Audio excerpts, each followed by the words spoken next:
Freedom. Hey.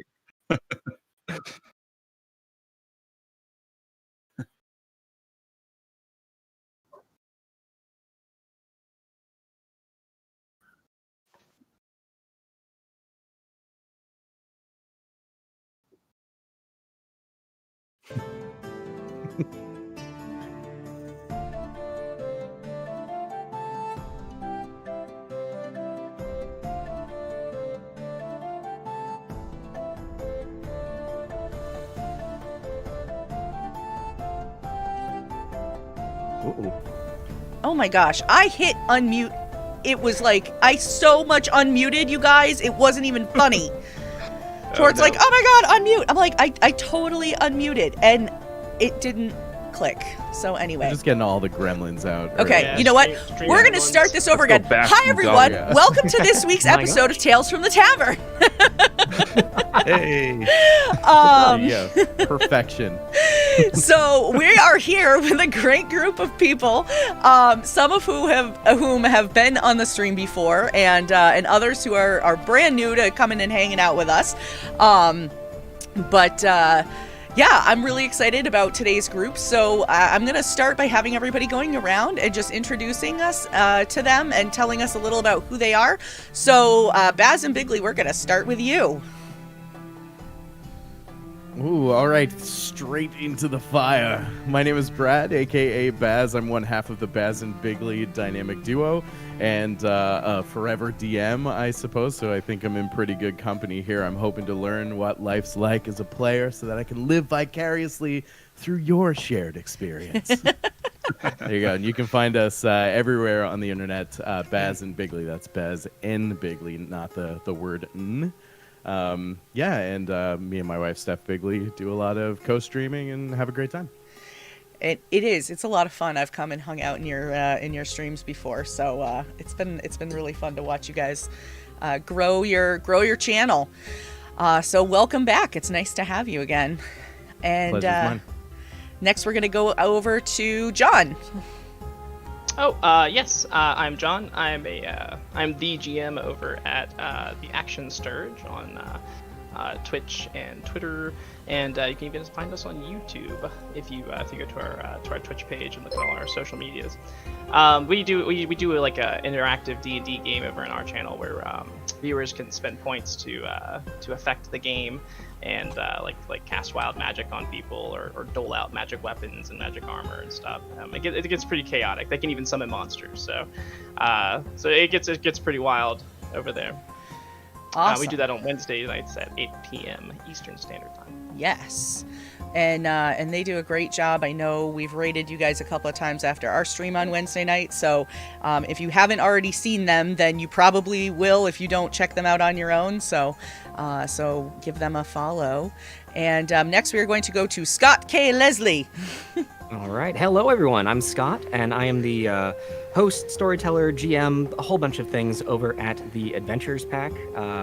We are a bunch of friends sharing what we love on the internet, mostly Dungeons & Dragons, but I've been DMing for 18 years is what I'm going to say.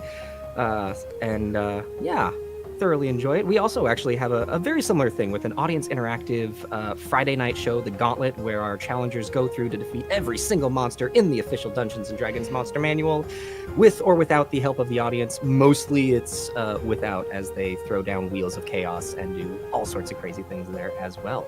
But very happy to be here and very excited to be talking one of my favorite hobbies. Yeah, me too. I'm really glad to get to know you. This has been a great way for me to expand my TTRPG circle. So, I'm excited to have you on and get to hear a little bit more about what you've done and all that good stuff. Casey, we're gonna go over to you next. Hey yo, I'm Casey Williams, the Adjunct GM. You can find me on Twitch and YouTube at the same name. Twitter at KCT931. I'm going to change that soon, though, to match everything else. But I play TTRPGs on the internet and love to teach people about how to play them themselves. So, great place to come by, and we tried a whole bunch of new systems that we have never played before, and we all learn them together. That's awesome. You recently did a Witcher stream, didn't you, with the Witcher TTRPG? We did, and I joked last night. I was talking to some people and said, "Come by for the real grimdark Witcher pen and paper experience." But our campaign was so goofy. I love it. And last but not least, Tony. Hi, my name is Tony, and I'm part of the Make It Playable team. We are a Dungeons & Dragons character building podcast and stream. On our podcast, we build characters from superheroes and movie characters. We have 2 series out there, one where we build Avengers characters into D&D characters, and then our other series is Disney princesses into D&D characters. And then every Thursday at 8:30 Pacific time, I'm live on Twitch doing a randomly generated D&D character build, where I go through a spreadsheet that just randomly generates a character, and I try to make sense of it. That's amazing. I love the sound of that. Tony, do you get any like interesting requests with the like? There was that thing on the internet where it's like technically this character is a Disney princess because Disney owns them. Have you ever had any like really interesting requests? I haven't. We've kind of just stuck to the ones that have been recorded as Disney princesses. But you know, we're open to anybody coming on the podcast trying to share who their favorite character is in film or anime or comics or movies and stuff. That's great. Yeah, We know now that you've brought it up, Casey. It's gonna happen. Yeah, Yep. I know it Yeah. will. Well, I was going to say somebody in chat just mentioned, Aura Jade just said, I'm going to need to see the stats on Black Widow. Oh yeah, Black Widow was honestly one of my favorites because I love rogue bard builds, and Nice. she ended up being a rogue bard. It was spectacular build. Excellent. Well, thank you guys all so much for coming on and hanging out tonight. So I gave everybody fair warning that this question was coming. So whether or not they actually thought about what their answer was going to be, I don't know, but that's their fault, not mine. So earlier this week on Twitter, you may or may not have seen it, I posted a question that somebody asked me, and the question was, what happens if you turn a bag of holding inside out? Now, we can look up what the actual answer is, but the actual answer is boring, so I wanted to know what these fine people thought if they turned a bag of holding inside out. So, by all means, let me know what you think. Well, obviously it would open up a portal to the Thingiverse, right? Yeah, oh yeah, definitely. There you go. So there you go. And then you would be inside the bag of holding, and you'd have to find your way out. It'd be a whole session, right? Yeah. Oh man, that'd be awesome. Yeah, my first thought was to just have, I don't know if it technically works this way, but it'd be awesome if you just cast a spell into the bag of holding and have it hold there, and then when you turn it out, it casts the spell. So like, here's your meteor storm, or your 9th level fireball, or your arcane gate, or something. Oh my gosh. Some player would be putting that on a stick like a net, trying to catch spells. I guess I'm going to draw from... maybe this is a bit too close to home because I thought of my partner in crime, Bigley, when this happened. And if you turned it inside out, the first thing you see is that really sweet Kate Spade liner. Yeah. And then all your money disappears. That's basically what my experience. Somebody... Inside my bag of holding is all of the calendar days where my parties couldn't make a game. Oh my gosh, I love that. Now, do you get them back then? And No. able to spend them? It's like Pandora's box. They're gone. Oh man, that's awesome. And I'm gonna say, I think in my head canon, if you reach into a bag of holding and pull it inside out, I'm gonna say it becomes a bag of devouring. Which means, if you are crazy enough to stick your arm inside of a bag of devouring, who knows what you might get? Ooh. Yeah. Interesting. Yeah, some of the answers that I got on Twitter were varied from you get to see that sweet, sweet liner on the inside to, things like suddenly now it's like the bag of holding is holding everything in the planet except for everything that is what is now inside the inside out part. And yeah, I was like, oh man, it was a really, really entertaining question to ask on Twitter. So I hope I get the chance to ask something like that again. So for chat, for those of you who are coming in here for the first time, we love it when you guys participate. This whole conversation is driven by questions from chat. So if you have a question or want to ask anything to any of the people that are here on the panel, just drop your question in chat. And moderator will make sure that I get it, and we'll get to talk about it and discuss it. Hopefully we'll have time for all the questions that we get today. And let's see.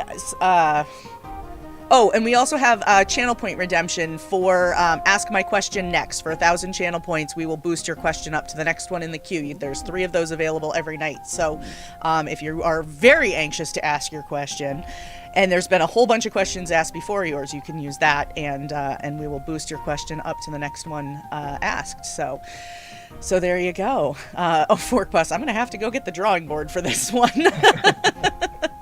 All right, so Bat Duck has a great question. What is the design of the best villain? Ooh.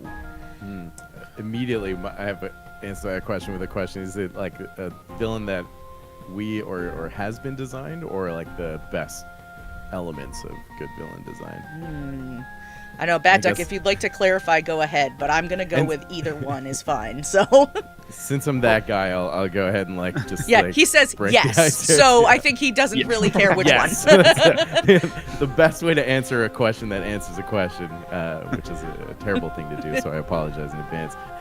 For me, I think it's really story. When I'm creating villains, it's important for me that a villain feels lived in. So rather than something that's kind of rolled ad hoc, which is great in a pinch, I think it's important that the villains also have their own story, their own motivations, and their own histories as well. That just really helps weave them into the story thus far a little bit more richly.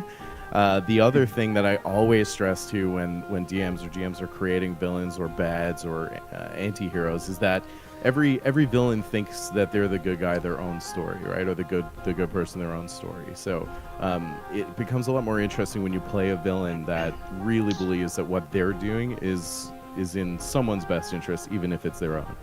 Sometimes, of course, you can argue that there are bad, villains who are just crazy and they don't care about that stuff. But it's I just find it interesting to play in those nuances that make villains, conscious, free-thinking, and willed individuals as well. One thing that I've always loved in a good villain is that they aren't that there's a method to it, and that they have a set of rules that even if they don't realize they follow, they do. Someone brought up in conversation the other day the cartoon Shaolin Showdown. I don't know if anyone remembers that. And I remembered how good of a villain Chase Young was in that, because he had a code that he followed, like a set of rules, that this is who I am. And even though he was a villain, they were strictly followed. And I always find that to be an interesting villain. Would that be like lawful evil? Sure. Yeah. I think another incredibly important thing to add is knowing what your villain wants. Because if you just make a villain like, this is a bad guy and wants to do bad things, the more detailed you can design the want of what they are trying to get, then that alone influences actions they're going to take, reactions to things that your players are going to do, as long as it is based on knowing what their goal is. I'm a sucker for the villain that the players don't know is a villain until they already trust them and like them. Mm-hmm. And I do that so often, where it's like, oh, this friendly tavern keeper that you guys have come to really like, boom, Shao Tucker episode of Full Metal Alchemist. Now we hate him. You open with, you all meet in a tavern, and 30 episodes later, oh, but you never knew that one tavern keep, that was the guy from the very beginning. But you sold me my house. Usually when I build out my villain characters, I tend to use the player rules, and so I go through all of the player motivations, the personality types. I give them a backstory, and then I really try to think of what turned them into a way to want to pursue their own goals that are not the goals of the rest of the world. Because again, what Baz said is like, they think that they are the good guys in this instance. They don't see themselves as evil, but the rest of the world sees themselves as evil. So I try to find that turning point for my villains. Like what clicked in their mind that said, yeah, I'm going to take the reins of this world and try to do my own thing. My favorite villains are the ones that the players decide are the villains. Like they meet them in the course of like whatever that character's or that NPC's motivations or activities are, and then they decide that is the guy that they're going to go after. Like I've had a lot of really good villains who were just kind of almost like throwaway NPCs who for some reason the characters just like really there was a bad fight that left them wounded. Maybe they didn't win, and then they were like, okay, that's the guy we're going after no matter what. And then I just get to play off of that and start sprinkling more stuff into a campaign. As a caveat to this question, is there a villain in any of the published adventures that anyone really likes? I love the Growlhuns in Dragon Heist, and that brings up kind of another thing. I think every once in a while it's good to have a villain that's just satisfying to beat, and I love in Dragon Heist. I've played it a few times, and it's always so satisfying to kind of stick it to the two rich folks in town that think they can get away with everything. I really like the cast lanterns in Dragon Heist. I think they have a really compelling story. Wait, that's what I meant. Oh, okay, yeah. So, the earlier one. Those are my favorite too. Yeah, cast lanterns. They are so, because their story is so interesting, and like the reasons why they're doing things are pretty complex. It makes the players have to make a choice. Like, do you give in, or do you feel sorry for them, or do you say no? This line does not be crossed at all. I had a party that was dead set. They took down the castle lanterns, but they're like, Casey, you need to get the Avernus book and tool it. We're going and we're getting those kids. And it was a great campaign. Yeah, the campaign we were playing it with, we had a party of kind of evil mercenaries who were just in it for the gold anyway, but they sort of branched from their alignment to save those kids. One of the things that John mentioned actually is similar to the villains that your players decide. There are also the villains that your players create. I love those too, when there's an NPC interaction and your players just do something to them or around them, and then you kind of put that in your back pocket, like, okay, that's gonna come back. Yeah. And I've had NPCs who become like red herrings or even small nuisances, and NPCs who've become completely end game arc villains. I'm just waiting for the next Avatar series where the Cabbage Man is When that TTRPG comes out, that's the ultimate BBEG. That's funny. On that note, it's also so incredibly satisfying when you get one of your players' backstories and they've included a knife in their backstory that you can look at and go, this works so perfectly with this villain, whether or not it's the BBG or it's a right-hand man or one of the underlings, but being able to then weave your player's backstory into the overarch of the story, it feels so good.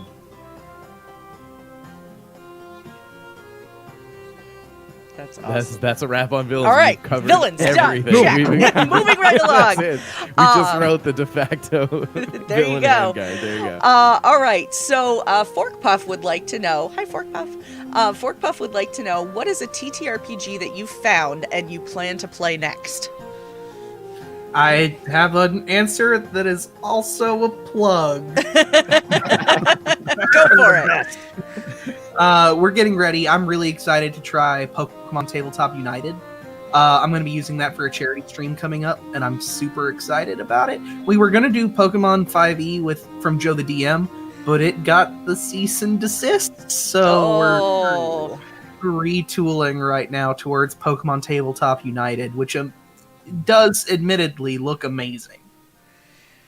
Wow, it's kind of a badge of honor in a way, but that's wow.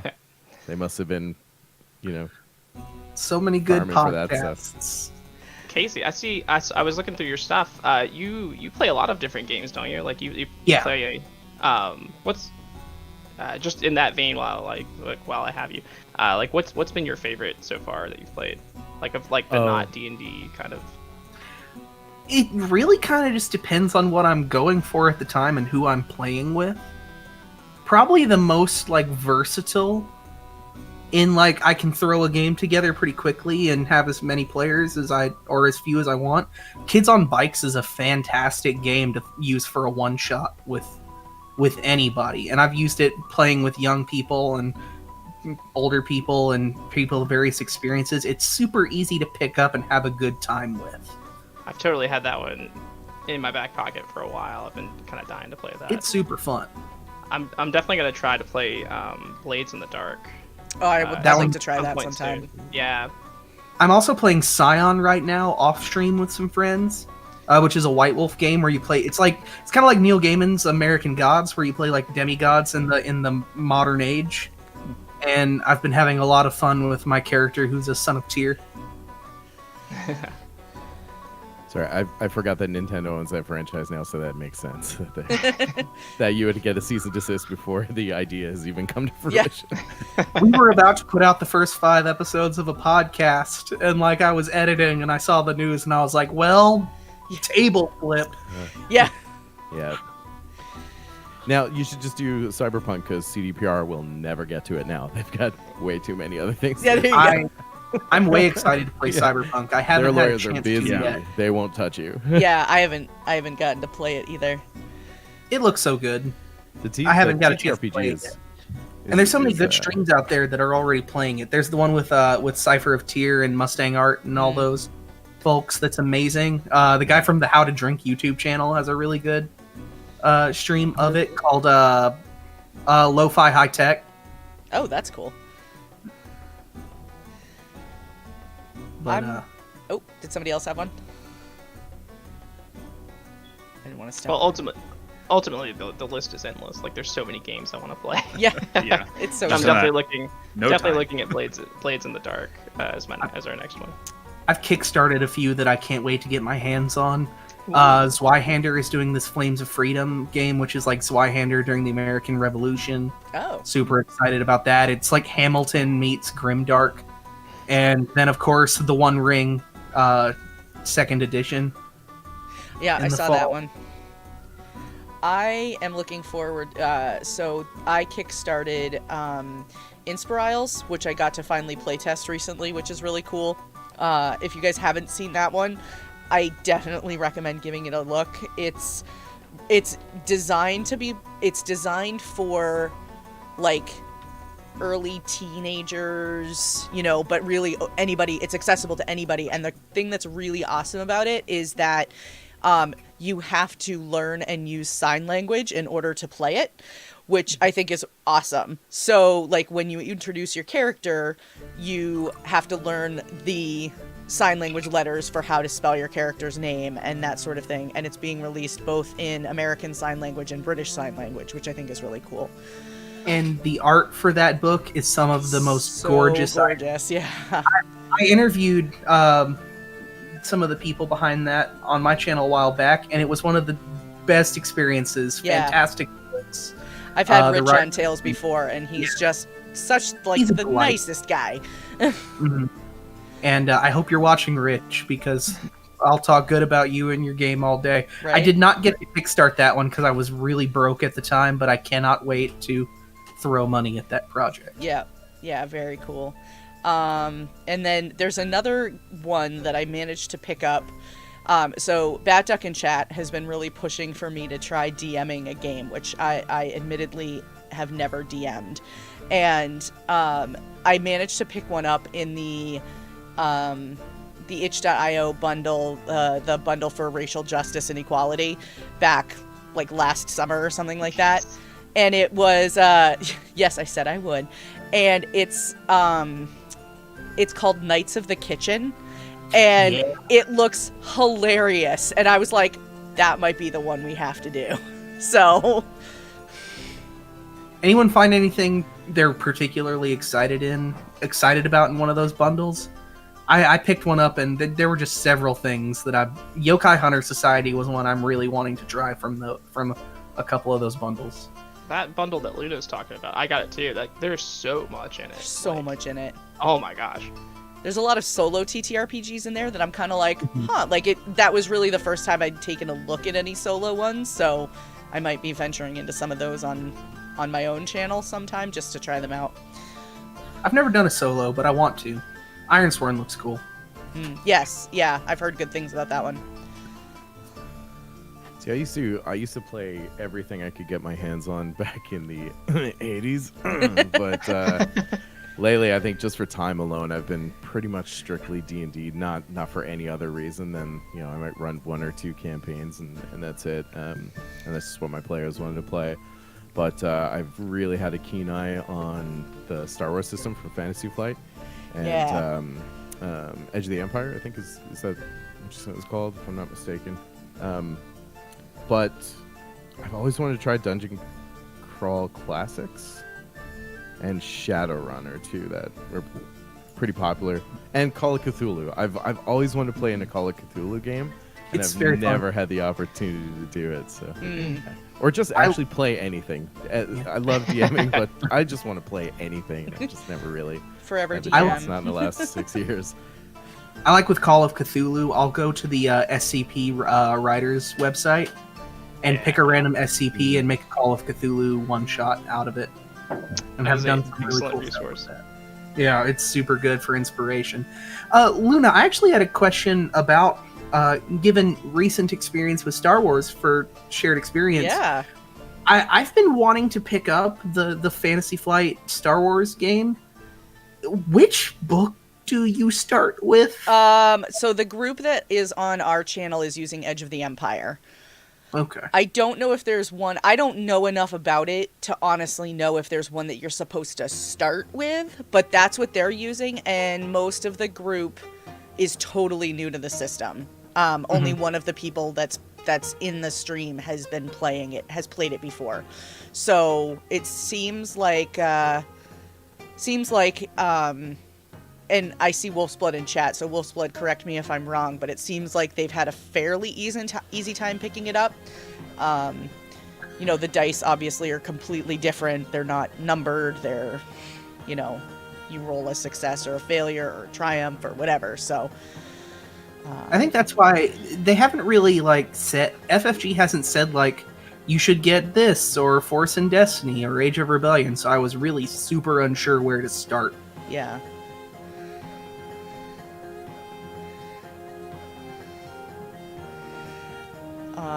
yeah. That's, I don't know if anybody else has anything they want to add, but all right, Vertrux Nightblood used one of the Ask My Question Next, so we're going to jump ahead to that one, and then we'll come back.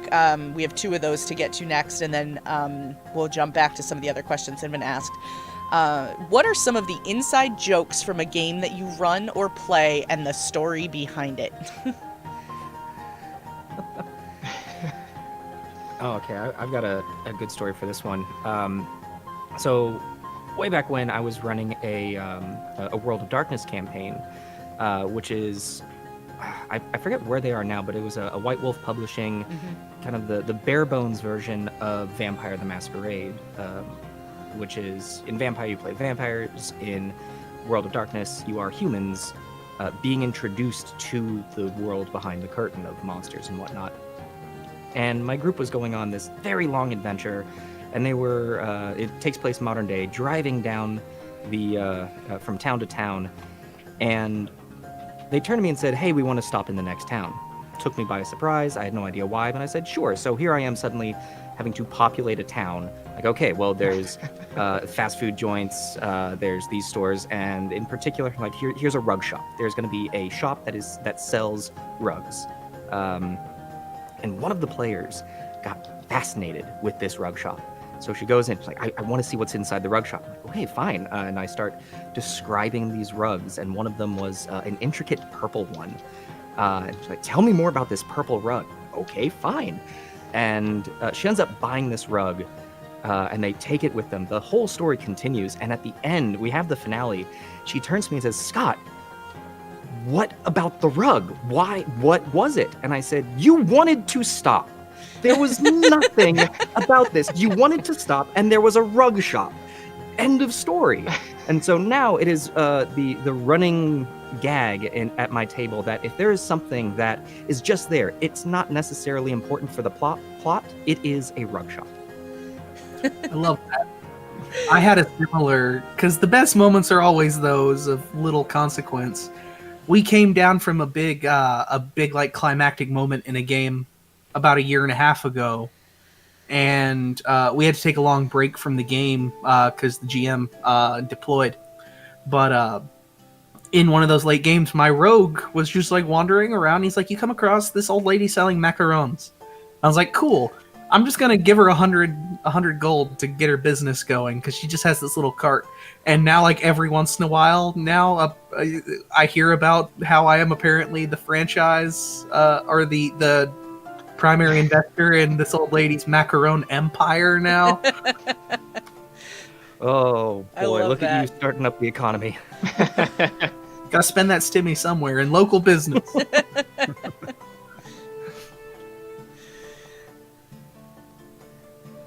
We've had a couple. One of our best is there in our main campaign, the gold with they call themselves the Golden Company. There's they have like a very charismatic leader who kind of like wheels and deals and he does most of the talking. But one of the other characters is a very big lizard person death cleric. And it's always been a joke that her like social skills are like completely the inverse of him, but she always tries to like take after him. So she'll adopt his like key phrases like would you like to schedule a meeting, or and just like apply those inappropriately like wherever or stuff like that.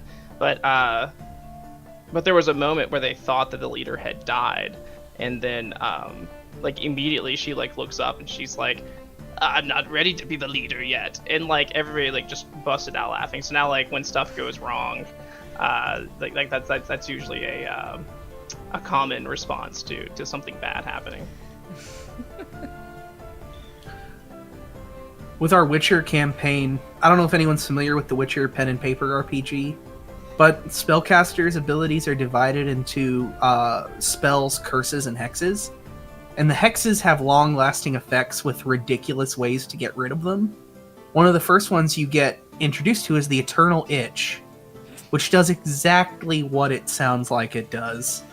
And the only way to get rid of it is, we determined, one, you have to apologize to all your former lovers, and then under a full moon, drink a beverage made with fool's parsley.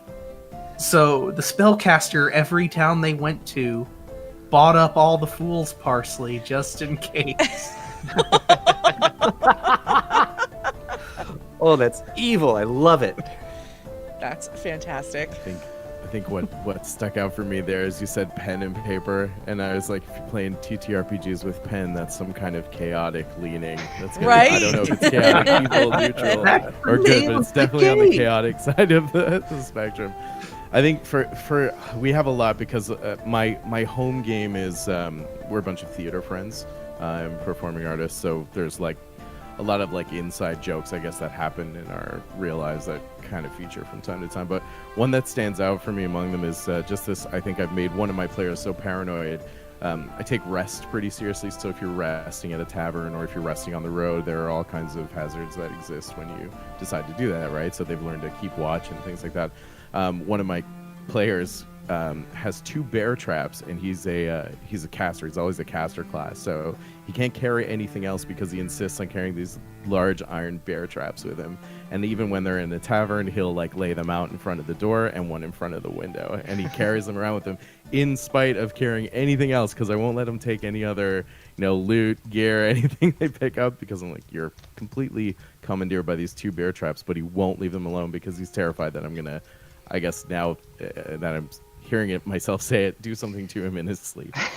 So take that for what you will, but it's always a pretty good laugh. Sounds like he needs that bag of holding to be able to turn inside out and Yeah, that's right. So when does the evil mage turn them into awakened bear traps and just go after him in the next morning?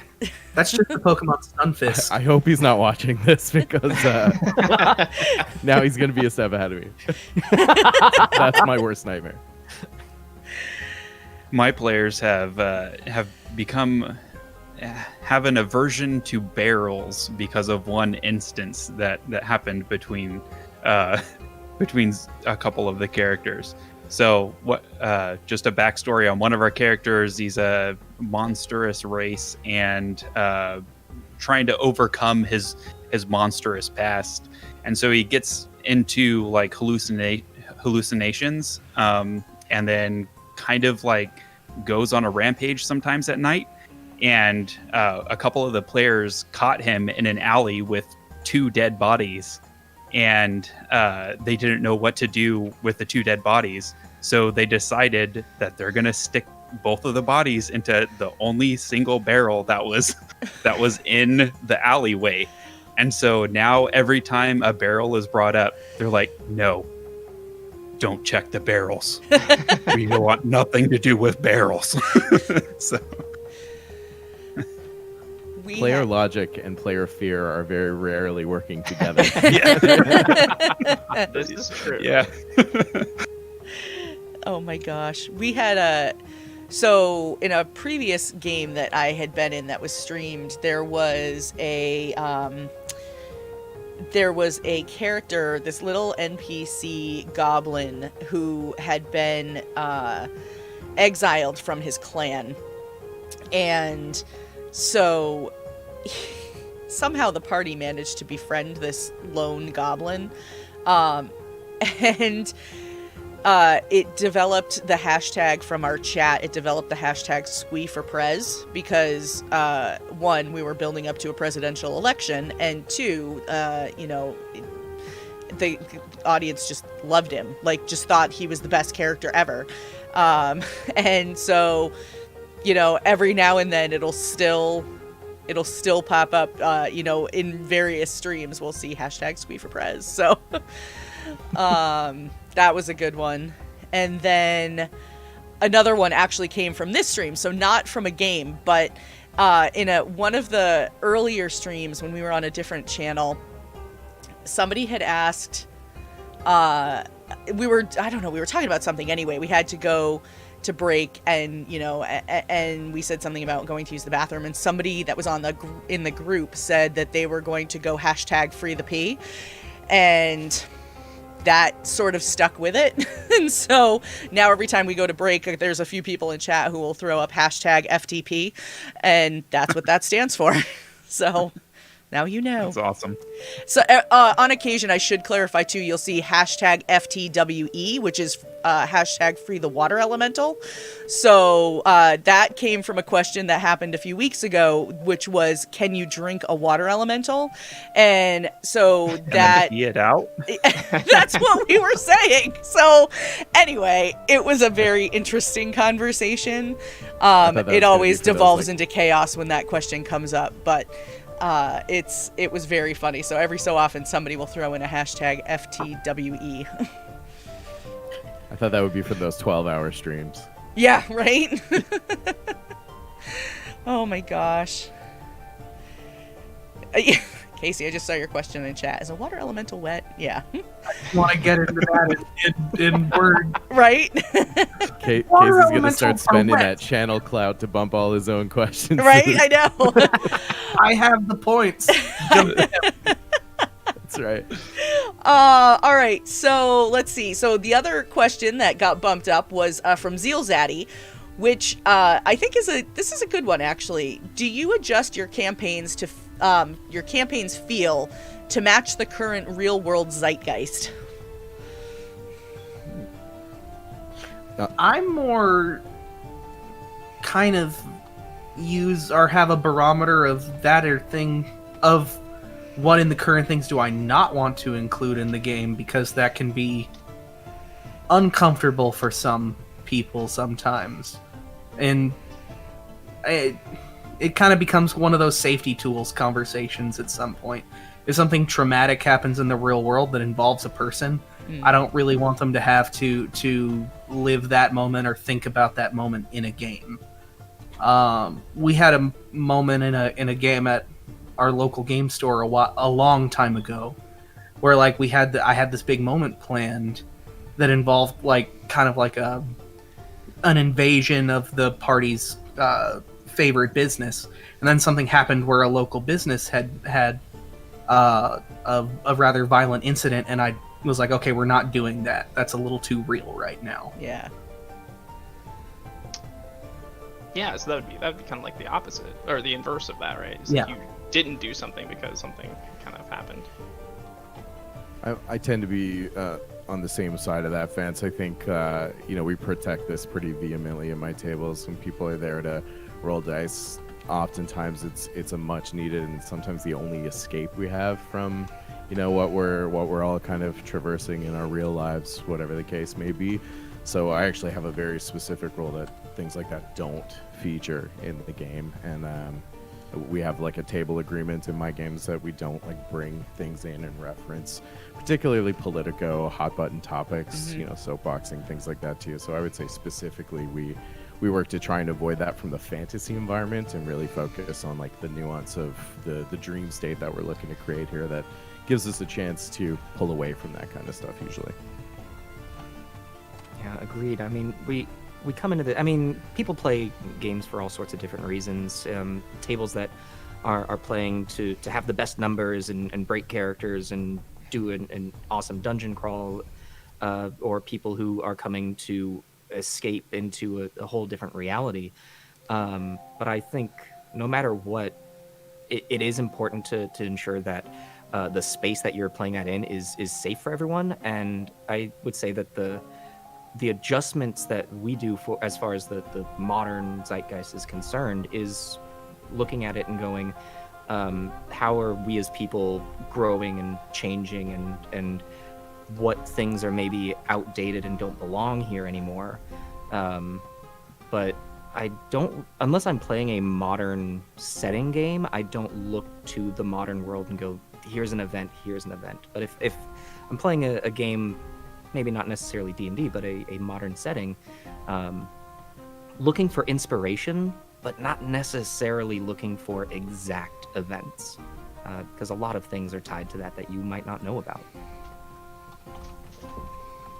I do use history for game inspiration, but more like that's kind of a product of me being a literary like student and like specializing in particularly I focus in early English literature. So I'll pull from this random poem from Sweden or something like that. But that's kind of a different draw from the real world. Yeah, and in that sense, I guess it depends on the setting of the campaign, right? Like if you are playing in like a very corporate kind of like, you can definitely draw inspiration from current events, I guess. But yeah. I guess you have to be careful about it. I've never been really in that situation, so I can't speak to it too much. It's a really good question though, Zeal, and I think Casey, I believe you're the one that mentioned it almost borders on with this realm of safety and safe tools and safe spaces. Yeah. I think either way, whether you're going to do it or you're actively going to not do it, that is something that needs to be a session zero conversation, because you don't want to, as a GM, create a situation that could be a potential trigger for someone, especially when there are so many like in your face and obvious current world triggers. I think that's really key, and we have to look at this. We have to look at the gray in it, right? It can't be like absolutely no, never anything modern, or absolutely yes, I always draw modern. There has to be gray area there. But it's something that needs to be discussed as well, and vice versa. If I was a player in a game, and for me it is this great and much needed escape, and then somebody brings up something that's like a social hot button topic in Waterdeep, I'm like, okay, dude, that literally happened on the news yesterday, and then that's going to pull me out of it too, and that's going to affect my experience and who knows who else at the table, right? I agree. Me as well. Yeah. I don't really have anything more to add on to it. I think you said it pretty perfectly, actually. For me, And actually, Apache 1222 said it in chat as well. I play games to have fun and get away from the world. I don't need the world to come into my game. We're all surrounded with it every day in various ways, shapes, and forms that I think a lot of us get into TTRPGs and gaming and, and other hobbies too. Books and, forging and knitting and art and anything really, to get away from some of that stuff, because if it's a constant bombardment of what's happening in the world, you're gonna go crazy. Yeah, that's a good. I won't belabor this, but to your point, actually, Luna, I've been playing a lot of like GTA 5 roleplay, and we have a really great server and an awesome community, and that's something that we tackle even there as well. So you're right. I don't think it's just TTRPG specific, or I think it's anywhere you have a community that comes together for a mutual kind of agreement. It's not a democracy; it's a private experience, and I think those things need to be clearly spelled out, because we have a similar rule there, where like you can't bring things into the city that are hot button social topics, because I don't want to, I'm probably just turned off the TV to not hear about that. So it's like anywhere you have that kind of social contract, I guess. Yeah. Zeal Zaddy just brought up a sort of a follow-up to his question, and he says, I avoid it too, but I do see things worked in local game store games. For me, the exception is conceptual inspiration for the modern day, like a spy game or something. So, yeah. I think we're talking about like a system inspiration. Sorry. Yeah. I think the closest I've come to something like that was in one game. It was like one of those like fast forward time hops in the second. Like we did a campaign and then like did a second one like 75 years later to show the consequences of the actions of the previous party. And due to their things, one country in the world of the game had become hyper what we would call libertarian in the real world, and then of course players were drawing, like I had to research that in kind of this like hyper industrial, and that kind of necessitated in order to accurately kind of understand it. But even then, that's kind of just pulling from like an abstract idea or philosophy to incorporate it into a fictional place. It wasn't necessarily like, let's replace a real person's name with fantasy name. Yeah, and then there are conceptual inspirations too that I think are fine and fair, right? Like you might have, one of your big bads might be very dictator-esque, but it doesn't necessarily mean you're drawing that from something that everybody is, overfed on at the time, or there might be a particular societal issue in your world that residents are rising up against. And I think those types of concepts are great to draw inspiration from. We have to be very careful about how thin the veneer is, right? Like, if you just swap the first two letters of a person's first and last name, then it might be too much of a pull. But if it's kind of the idea of what that conflict is, then you can probably get away with it a bit easier. Yeah, and I guess like just how you're using it too. Like if you're there to like prove a point or push a certain agenda of some sort, then obviously that's But if you're just drawing inspiration from it, I think that's where you should be, right? Some of the worst horror story. Oh, sorry. I was just going to say that we all draw inspiration from everything that we see within the world, whether it's fantasy or fictional, or whether it's non-fictional, real-world events. So a lot of that is going to creep up in everything that we do in our TTRPG. But it's just, exactly what you said. How thin is that veil going to be?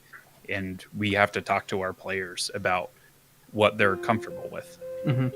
That's a good point. I know I sat at a table a while back, or virtual table.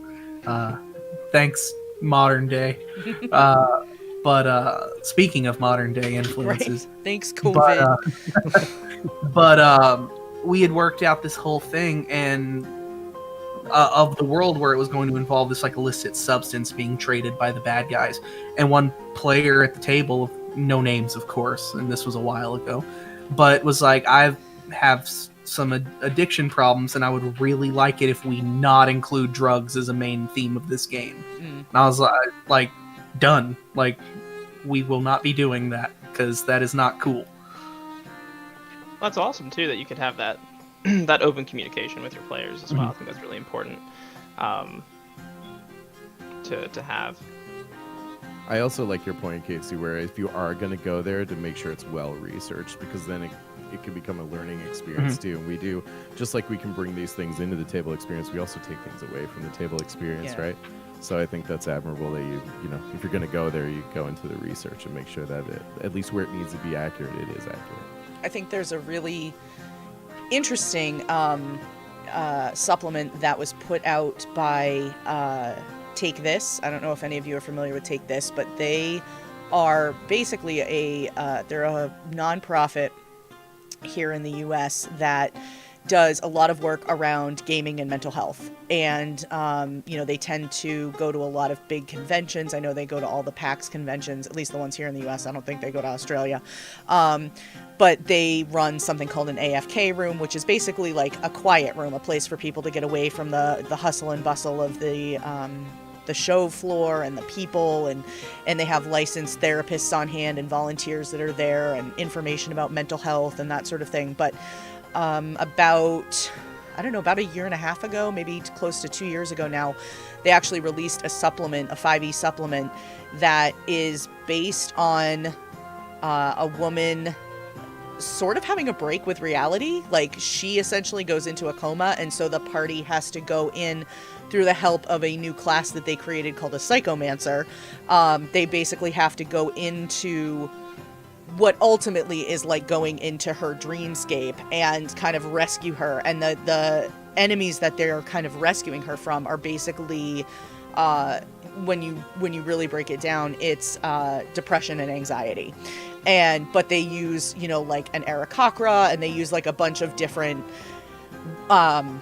ways of outlining it that way. And so going back to your moment about how it can really be a teachable moment, if you're somebody who is comfortable in that realm of, educating about mental health, or, maybe you are somebody who uses TTRPGs in a mental health setting, that can be a great way to illustrate a point without it necessarily being like, this is a mental health game,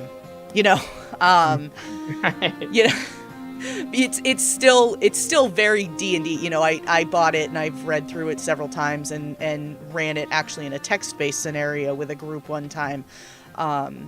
And it wasn't until like they really started putting two and two together that they were like, oh yeah, like I really did learn something about depression or anxiety or, something along those lines. Because that's the field that I am in my day-to-day life is, mental health and social work. So, I think I would be a little hesitant to run something like that myself, just due to not understanding the background enough. But that is amazing, and I'd love to sit with someone who does have the tools to fully understand that. Yeah. Well, I'd be interested to see too, like if the adventure is written in a way to help even the GM That's a sort good of point.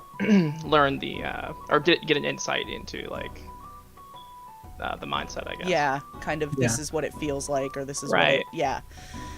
I wonder if that could be used as like a psychology session or something, or from as students.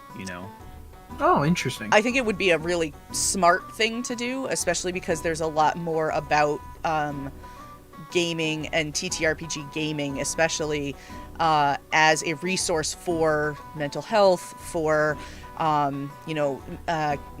kids and young adults who may have like social anxiety, or kids who are on the autism spectrum who don't interact with people the same way that somebody who isn't on the spectrum may interact with people. There's a lot more research out there around it, a lot more people who do it. There's a lot of teachers who use it as like a social skill building for their students. It's really fascinating stuff, and there's a lot of resources out there once you start really looking. Casey, I was just wondering if you had ever used it in your classroom. Any TTRPGs?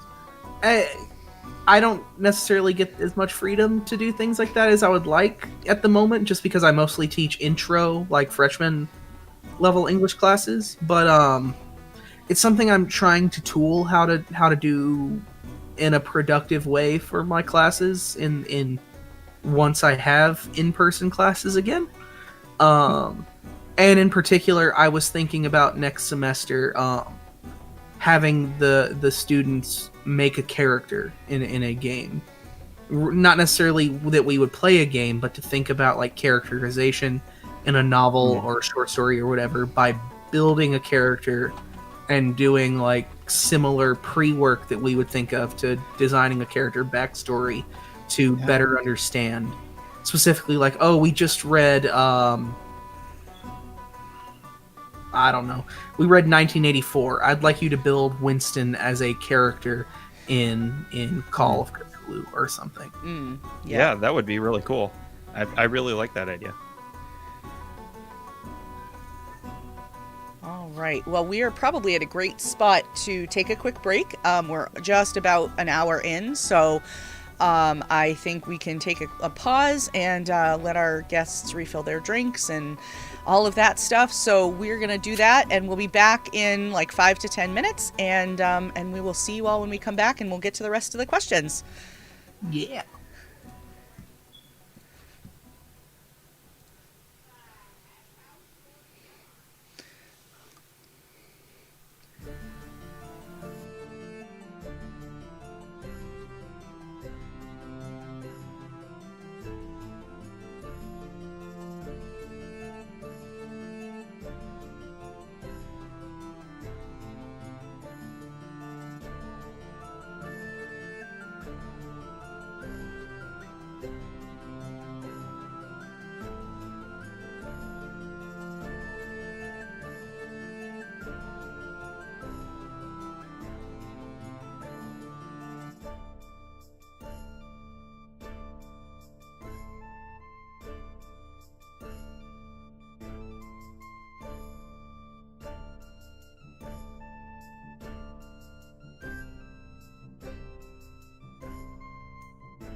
Mario and the love-hate Goon Squad relationship. gonna show up at your house. And we're back. And I remembered to unmute myself today. So, you know, I only muted myself once today. That's a good start, right? So we are back from break. Fork Puff, I dropped a message in chat. I don't know if it got buried in there. I was not able to find the link that you asked for right away, but I will take a look for it again after the stream, and I will drop it in our Discord so you can take a look at it. Bees! All right, we have a bunch more questions to get to, so we're going to dive right back in. Let's see. This is a great one for right after break. Jim the Dim would like to know, what would your favorite PC or NPC think of candy corn?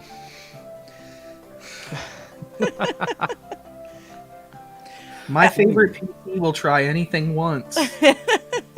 But probably wouldn't care for it. I will take full blame for this one, by the way, because of something that I said in a Discord server the other day, so this is my fault. I love candy corn, so I'll just say that most of my PCs will love candy corn as well. They have two. I think it could be one of those things that spawns a big bad evil that we talked about earlier. So yeah, I think there would definitely candy be some corn candy mimic. corn themed.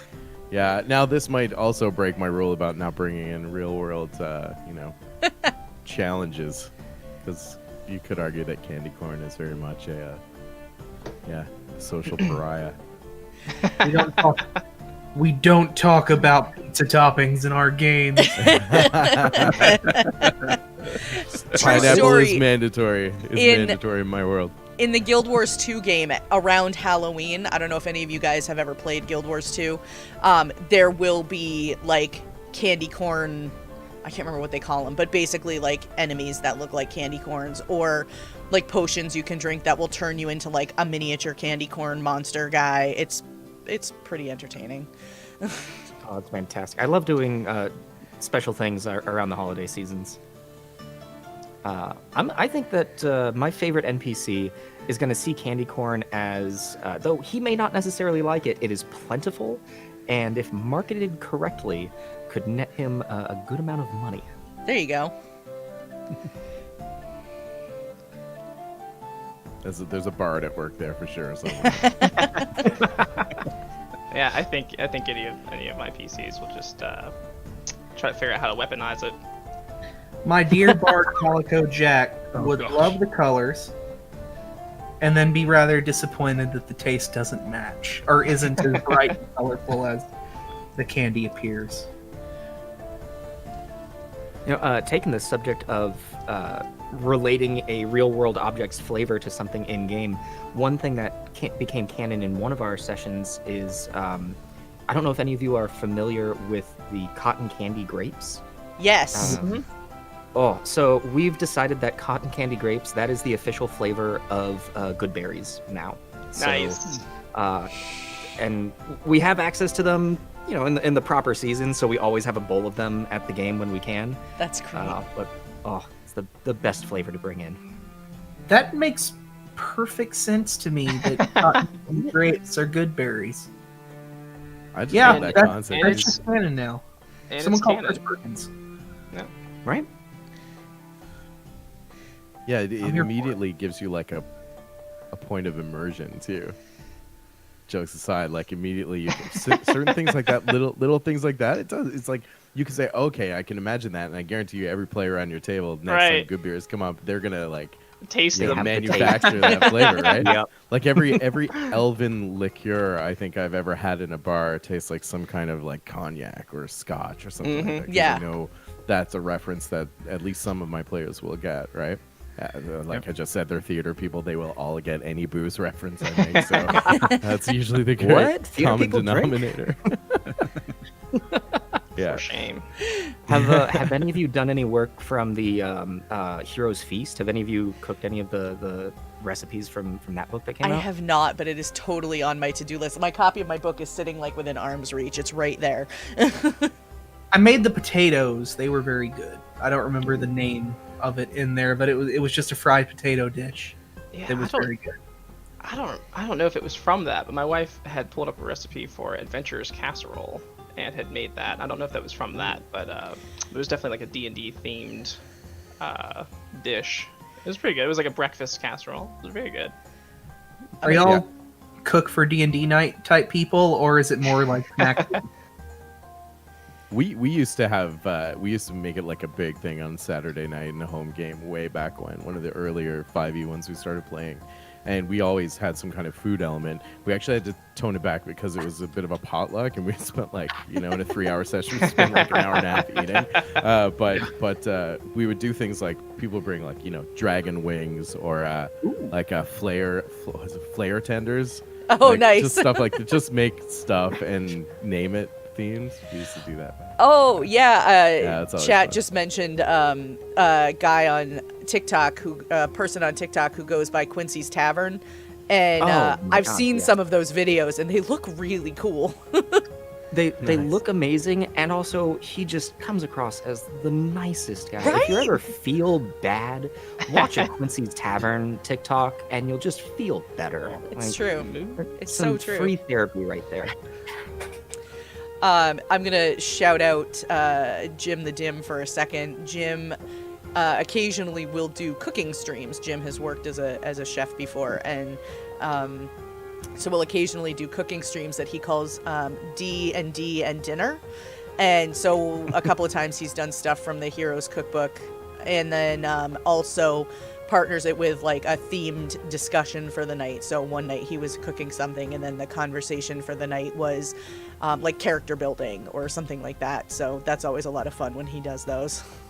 That's amazing. That's something I've wanted to do. I've worked as a cook, and I love cooking. And I'm also like the group bartender Yeah. at game groups I play in, where everyone's And like, hey, DM? make such and such. Yeah. Okay, just send me directions. Yeah, all right. I'm going. I don't care. I I contain don't care what the multiple border dudes. says. I've heard of dinner theater, but like dinner D&D is I dumped all my stuff into skill proficiencies. Someone's But, got to do it. Right.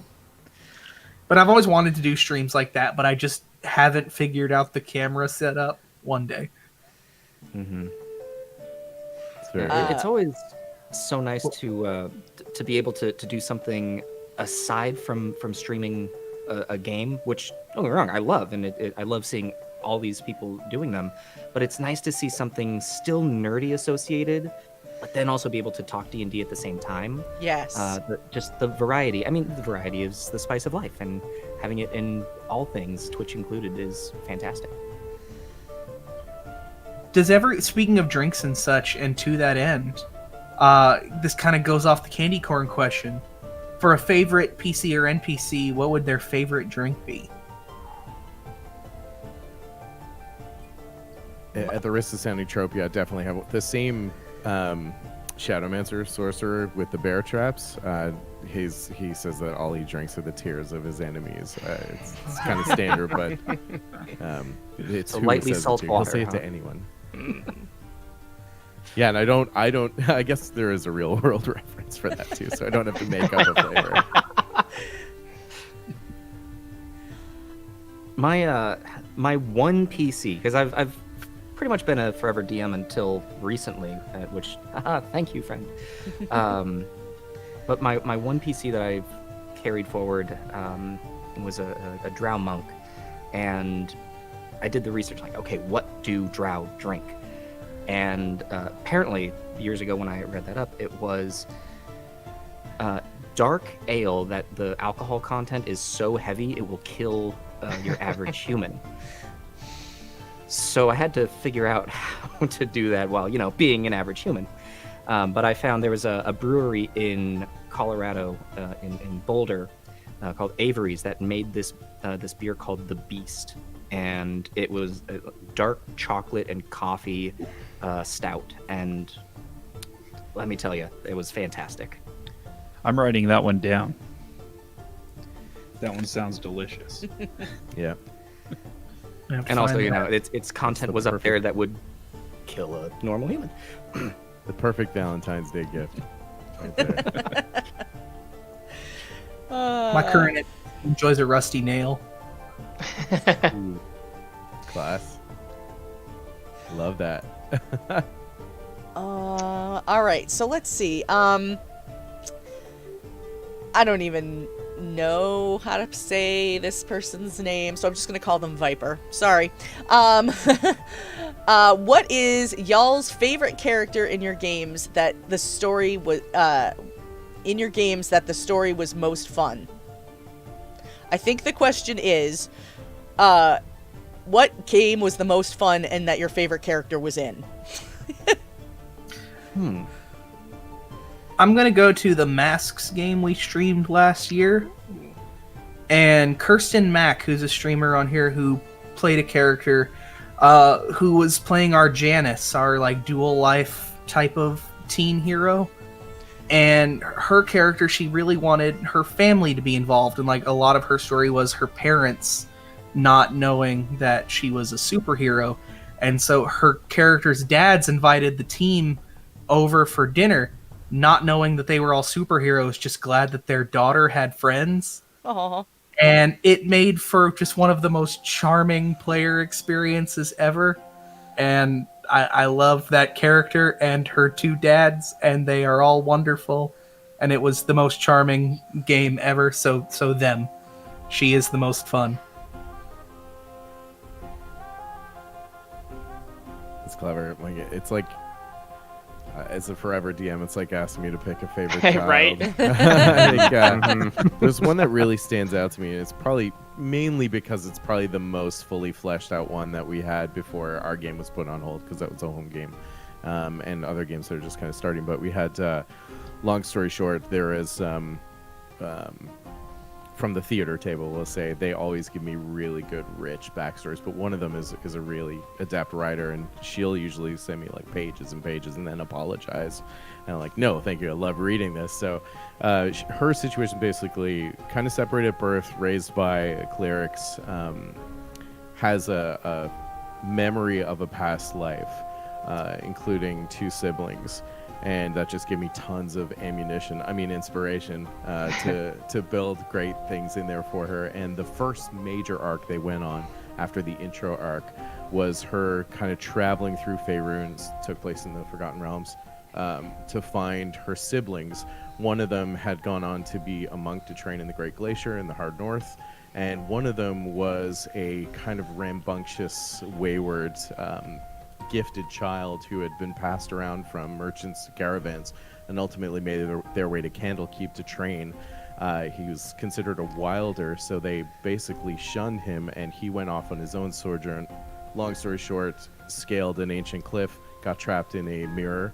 I forget what it's called, but a magic mirror, the one that has like the 6 chambers or whatever. And that kicked off this whole arc of her going to find her sister, teaming up with her. The sister became a pretty well ingrained part of the party, reclaim their homestead, and then go on this long search to find the brother, who nobody knew was entrapped in a mirror. So they would keep finding leads and the trail would go dead, finding leads and the trail would go dead. And through all of this, there is a demonic entity that's puppeteering the whole thing.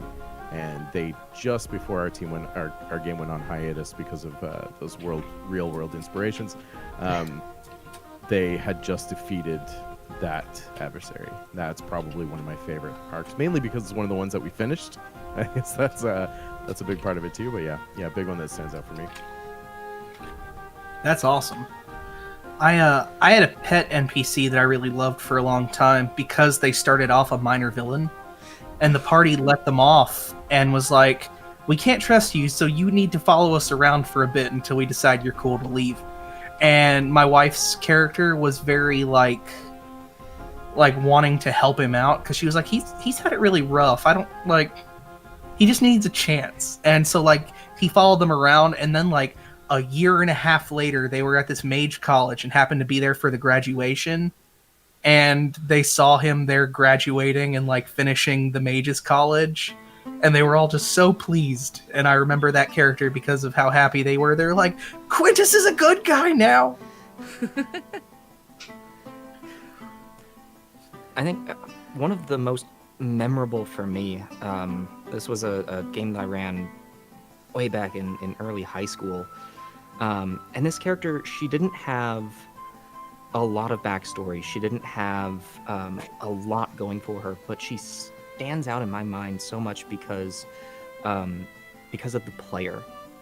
We had been playing D&D with this group for years, and we played at one friend's house who his younger sister always make fun of us for playing because it was back when D&D wasn't cool.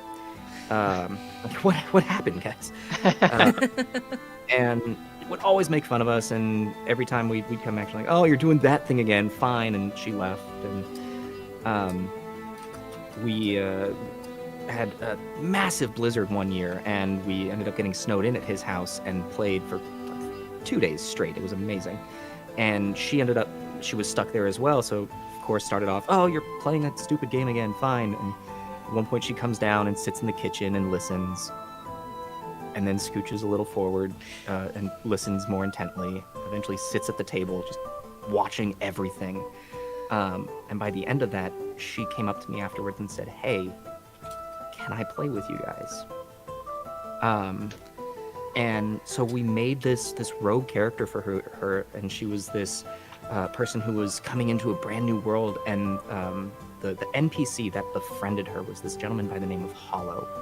And he was, I can't give too many details because this is actually part of a story that I might be doing on our channel here at some point.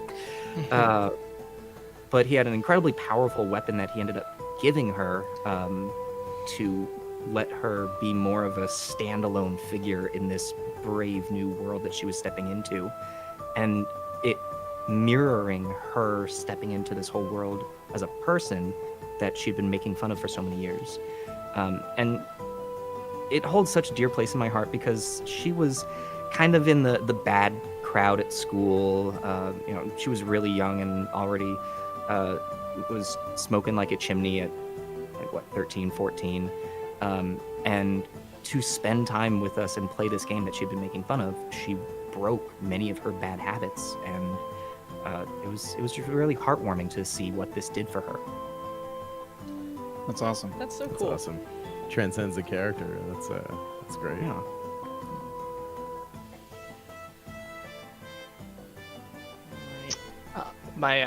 I guess my, I mean, one of the most fully fleshed out characters that I've ever been allowed to play, was this himbo barbarian named Vorik, and he just like, we were playing a Curse of Strahd campaign, and I mean, he just, I don't know, it's really fun to be the big dumb guy who just gets to like swagger around and try with all his might to do the right thing. But in that world, it's just everything is gray. Is just shades of gray, right? So he's just always trying to do the right thing. I had a really good time playing him though. He was a lot of fun. I really enjoy playing the edgy, kind of darker, gloomy trope for characters, and so one of my favorite PCs has come onto our regular campaign when we switched up DMs. And I kind of really enjoyed being able to play the real asshole of the group. And that, that was kind of different, especially for me being the DM, where I'm always kind of like, yes, you can always do this, and try to be at making everybody feel as comfortable. And then to have me sit there as a player and be like backhanding all the players verbally, and saying, you know what, you're not really that good at this, like, I'll just take over for you, or just kind of being just that real a-hole was kind of funny. And then being a mystery and an enigma that they had to discover through our campaign was pretty fun. I can't play that guy as a player. I can as a GM, but as a player, I'm that guy who had to restart Mass Effect because I was accidentally mean to a squad mate.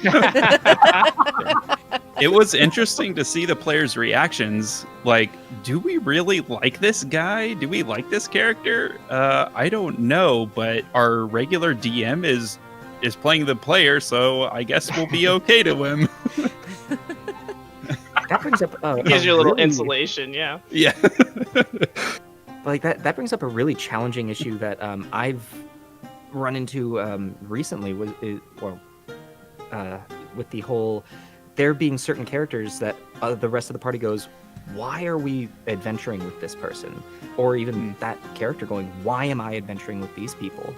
And we almost had a player switch entirely, go, well, we're retiring this character because there's no point to them being here anymore. So it's odd how sometimes you can build this character to have a personality, but meshing with the group in one way or another, as long as they have the hook of they should be together, I think is important to find. That's a really important thing. I find that's why I find session zeros to be so helpful with that, and I love that Powered by the Apocalypse games kind of set that up at the beginning by having everybody like connect themselves through some sort of bond or some sort of story link. That way, the group, even if they're not best friends, they have a reason to sort of work together at the beginning, or they have something that connects them at the beginning. Yeah, the first player that I played was for a Curse of Strahd campaign, and I played a Dragonborn monk, and he really had no ties to Barovia or anything going on with the other players, and was just kind of this, hey, we gotta follow the rules, we gotta follow what's going on and try to take care of people as best as we can. And it did not mesh with the group at all, and so I ended up having to retire him because there was just no symbiosis with the other players, and we didn't really go through that process when we were creating our characters for that very first session. And sometimes that's the right answer. I mean, you can mesh any character in, but I've definitely had times where I was like, this person has reached their goal. It's time for them to go off and do something else, and I'm gonna make a new character. Yeah. Yeah. And in some cases, it's just being like a considerate player to realize that like there's not you know, that this person is like this character that I'm playing might be like there is no place, and it's doing nothing but serving to upset the balance, and being able to sort of step back and find something else. And if that character doesn't care, it is a slippery slope to then suddenly the player no longer caring. Right. Yeah. Yeah, and usually it's a foil of some kind like that, right? So I'm with you, John, on that. Like, absolutely being a session zero conversation. And Yeah. personally, I've tackled that like right off the bat. You know, the only thing that could even be considered remotely railroady is that you have to be willing to go on an adventure, and you have to be willing to work together. There are ways, if I have really like experienced players who want to play like an evil character, then they need to Yeah. justify how they exist in that kind of economy, or sphere, or ecosystem rather is a better word, without like upsetting the player experience. Because the minute it crosses that line and people's player Yeah. experiences are even worse, like friendships and relationships Yeah. are being Yeah. tested, then it doesn't go, right? It doesn't go. And beyond that, if we cover all that and we check all those boxes and sign on the dotted line, and it still starts to get awry in the game, then I think about how I as a world am going to deal with that. Like, how does the world react to somebody like that? And usually it's like, you're either going to turn it around as a player, or I'm going to turn it around as a world.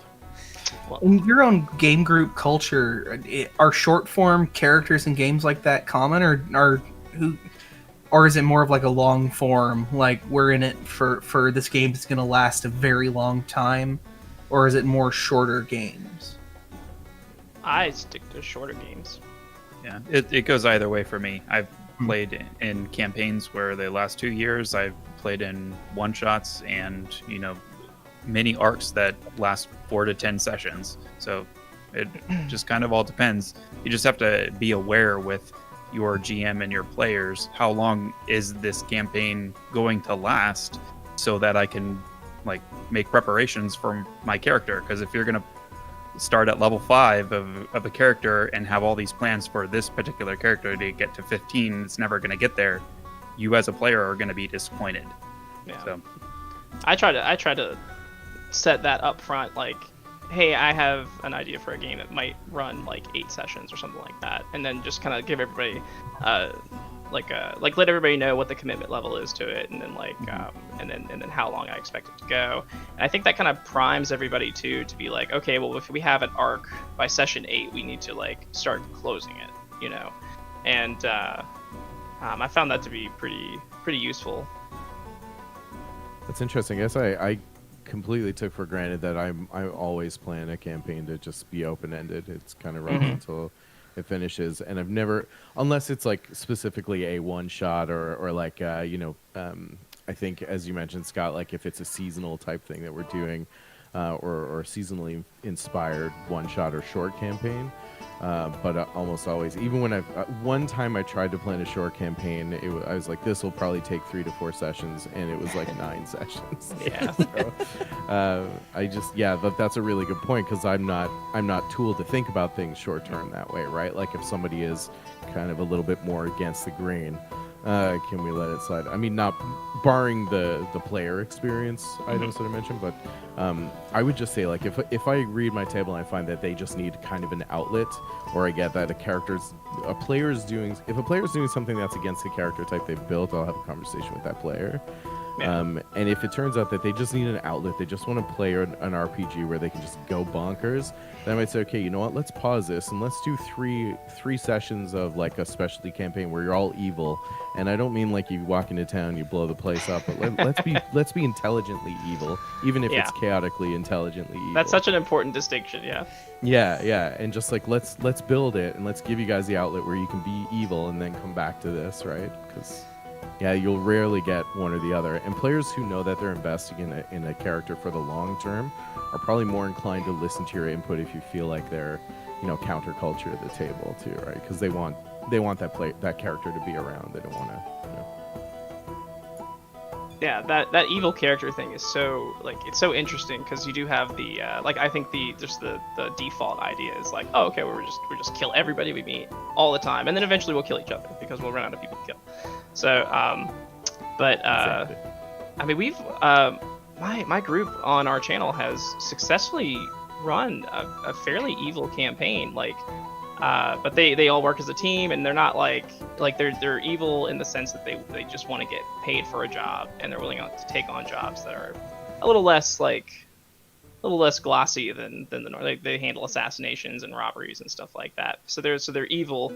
And then what actually happened was they found themselves veering on one branch of the campaign. They found themselves veering too close to being good guys, and they had to like veer back to set themselves back on a more like selfish path almost, because they met an NPC who they really wanted to help. And then they were like, all right, well, we gotta create some separation. We're starting to like this character, this NPC too much. let's go steal some stuff, like, you know. But it really worked out, like, because they're cohesive and they think long term. I think, like, they're like, okay, well, if we kill this guy, then we can't use him as a resource later on. It'd be better to not kill this guy and use him as a resource later on. You know, stuff like that. All right. So we're gonna move on to another question. Let's see. So Fork Puff had another question. What is you guys' favorite character / story trope in games, movies, TV? Up to you. I think I already touched on this a little bit, but mine is the edgy, dark, tragic backstory and it's just my favorite. It's Tends to be the characters that we play, right? Like Yeah. mine's the big himbo, like big dumb himbo, like trying to do the right thing. like I love Thor, right? Like I love Thor from the Marvel universe. Yeah. I always love a good redemption arc, man. Ooh, yeah. I think if it's one of the things that I find myself doing, I try to be anti-trope, even like not play against it, but it's unavoidable to a certain extent. I think Doesn't one that of the- become a trope in and of itself? Yeah, it's true. It's true. Now, like the trope is you have a good upbringing, your parents are well off, they're both still around and heavily involved in your life. Yeah. You spend Sunday Right, afternoons right. there, you know, watching ye old Netflix. And now that's the trope. So I'm waiting for it to completely flip, where somebody comes in and is like, "Yeah, I'm an orphan. Both my parents were murdered by goblins." Like, oh, that's clever. That's that's a good one. really Finally neat. something Haven't heard that one in a different. while. Finally Mine something side. original. But I Hey, do like to make NPC, like I do like that kind of that vindictive NPC that was slighted, or that henchman that kind of got away and became something more than just like a yappy, you know, dog kind of thing. I do tend to do that a lot. Ye old Netflix trademark. Yeah, I'm totally keeping that one. Yeah, ye old Netflix and chilleth. Yield Netflix. Roll and persuasion. I'll give you advantage. But I'm the same. I that was what I was gonna say. Is all my characters have parents, but on top of that, my players like to adopt every NPC they find, Yeah. and if I give them a home base, it will be full of children and out of work people. Yeah. And all of you come stay with us. We can give you a job. It'll be great. We'll teach you to be a wizard. Every child they find that's not accounted for, they're like, come with us, we'll teach you magic. And now I have a bunch of 12-year-olds in a castle that know basic cantrips, because the wizard's like, I now have a wizard school because I can't say no to these cans. Now, Whether what you if they want then that. became like a child gang then? We also have a dog, a Nimblewright, and a fairy dragon for some reason. I mean, it sounds like a healthy stable of backup characters to me. So Yeah. I'm waiting for my current character to just start adopting every stray cat on the street. Like, she's a ranger, so it would totally make sense. But yeah, we had two characters who, for various reasons, left the stream, and we picked up two more. And so, as such, one of the characters had managed to adopt, for lack of a better word, two piglets, and so my character has taken over custody of these two piglets that are probably like full-grown pigs at this point. Not really. We've only been in the town for like 4 days in actual town time. But So I'm like, yeah, sooner or later it's going to be like the stray dog and the cat and somebody's trying to get rid of their hamster, and I guarantee she's going to be the one that's going to pick all of that up. Love it. I also like to build characters that like adventuring. Like, it's never like I have the burden of responsibility and power, like I have to do this and I'm tortured by it. My guys are like, that we get to go see a dragon? we're going to the what wild? You know, Yes! that kind of brings up a point to me where it was explained to me in a podcast that I listened to probably a couple years ago that adventurers in this world seem to be a little bit more on the insane side. Like they are putting their lives on the line daily, if not weekly. And what kind of person would actually do that and enjoy going out, risking their lives for that every day or every adventure? It just seems like that an insane person. But Think of the David Tennant or Matt Smith versions of the Doctor. We're just like, oh, this thing that's happening is really bad, but it's also so cool.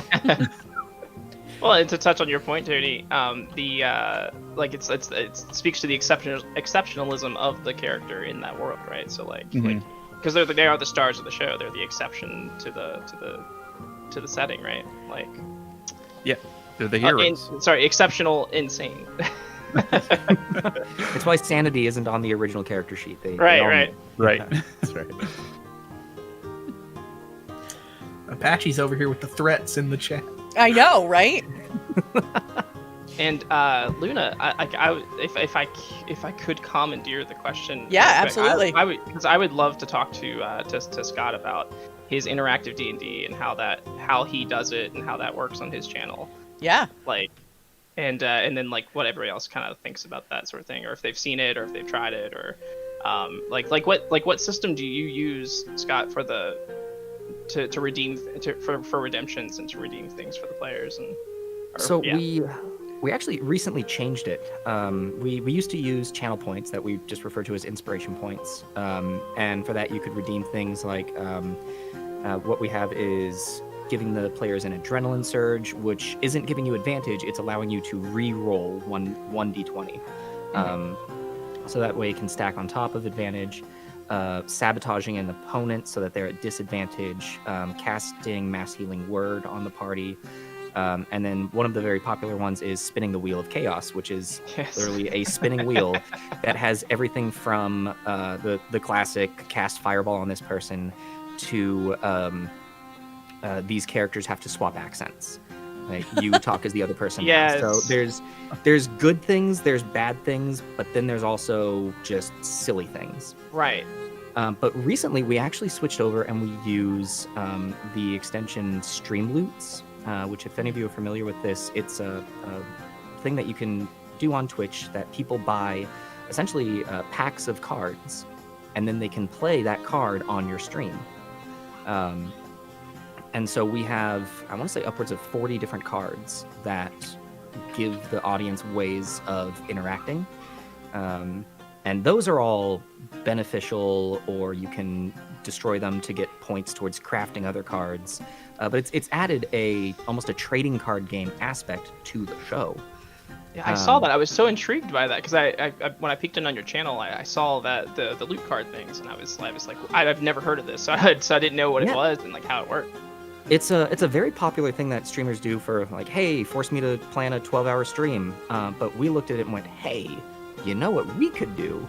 And then we found out you can customize the cards as much as you want. So, haha, it worked. That's awesome. Yeah, that's really The cool. big thing I will say is it is a balancing act. When we introduced it, it broke. The game broke. Yeah, I was curious about how you dealt with that too, because it definitely messes the game as it is up. And the other thing I want to say on that is the only thing that we do that on is the show that we call The Gauntlet, which is a rotating cast of characters that are going through to fight every single monster. Right.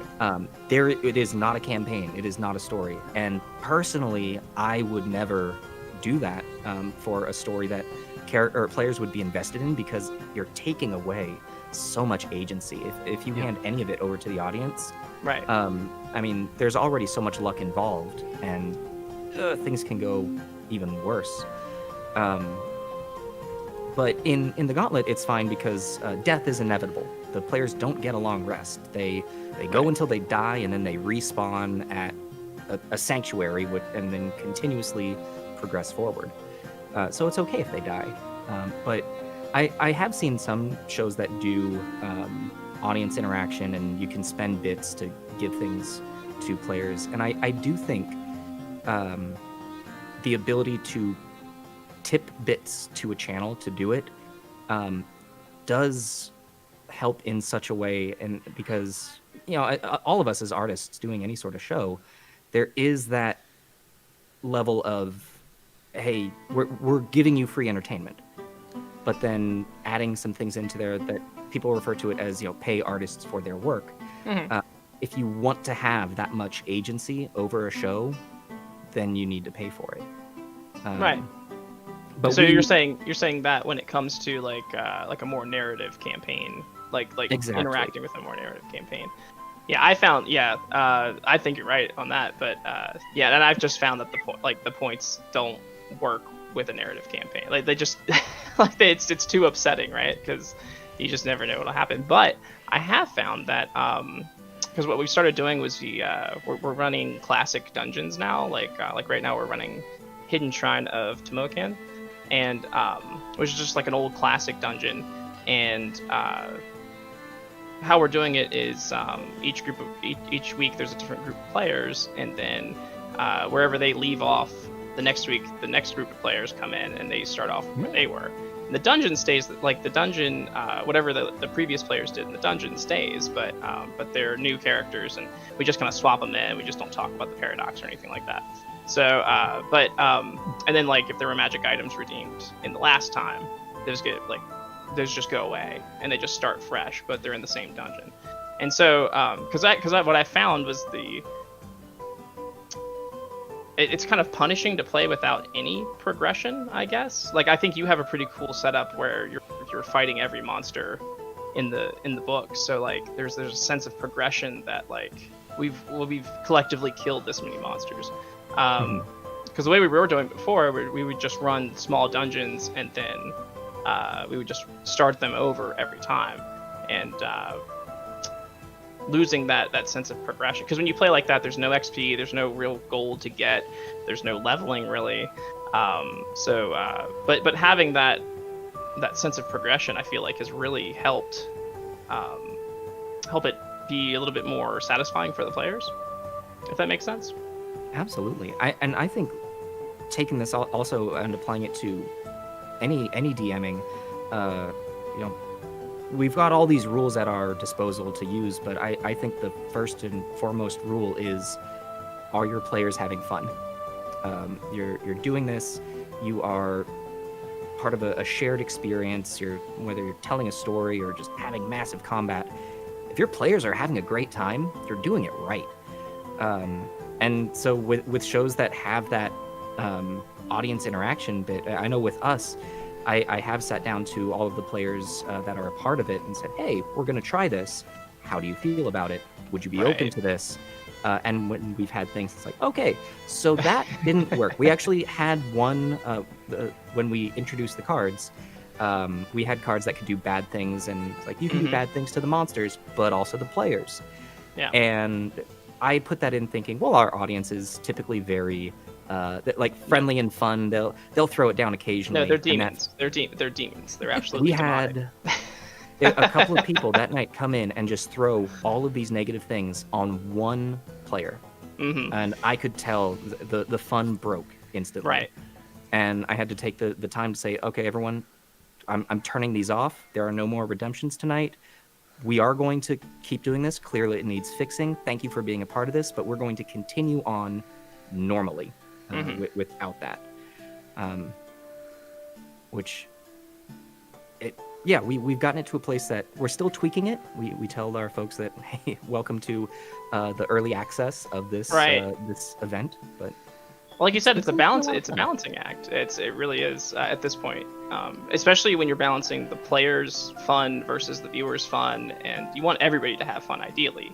But like when you have a redemption system like that, it is totally possible for them to gang up on, on one player. And so I definitely, anybody who comes onto the stream, because we have open recruitment where people can just sign up and play. But I try to warn people when they come in. It's like, this could happen, you know, and you know, that's the game tonight. Is, you know, it's not a traditional D&D where you're like gonna make it through this dungeon. It's how are you gonna handle all these obstacles being thrown at you. Well, you know, as it was said earlier, sometimes players need that evil campaign, you know. But yeah, I think it's really fantastic that there's somebody else out there doing that. Has anybody else like messed with the like redemptions on for games on stream or anything like that? I have, and I usually keep it to things that are mechanically inconsequential, so that I prefer them to put work on me to the players. So it'll typically be things like give me a name for a future villain. Is one that I do, and so someone will put that and put like Captain Obvious, and I'll be like, okay, cool. Next time we do Masks or Mutants and Masterminds, I'll have a minor villain called Captain Obvious, and it's a good little writing exercise for me to work with whatever in the world they give me. I always put the caveat that if it's something unworkable, that I reserve the right to be like, okay, give me something different. Right.